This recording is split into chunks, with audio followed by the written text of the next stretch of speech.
Christianity has been on the decline for a while now in the United States. The Southern Baptist Convention sees its largest single year membership decline. Let's get into it.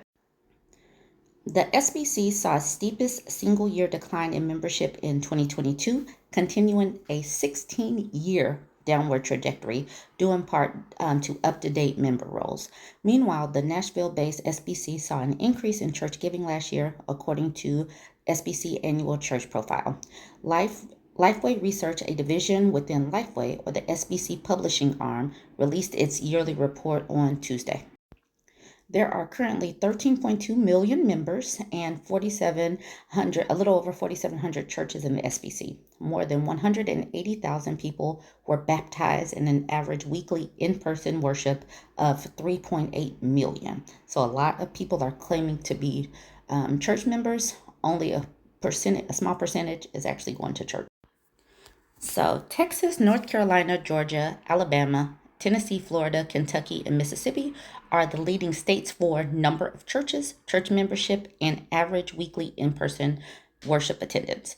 Undesignated receipts of giving to the SBC's cooperative program budget totaled more than $9.9 billion, according to data from the Southern Baptist Conventions that collected financial information. Look at all these people just convicted by the Lord.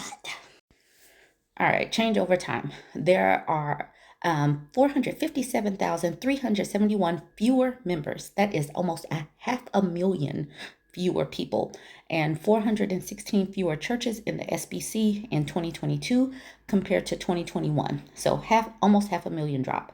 And they said some of this was due to miscalculations of the membership rolls.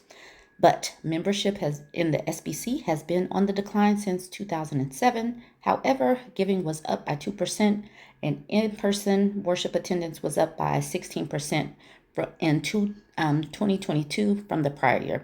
And some of that has to do with COVID and COVID restrictions finally being lifted. So some of that percentage is probably just accounting for the people going back to church. Now, some of their membership loss has to do with the disfellowship of churches that let women actually be in leadership roles. So some of this, they brought it on themselves, and I love that for them. All right, the oversight group responsible for recommendations to disfellowship churches explained that it was intentional about communicating with churches prior to the executive committee vote.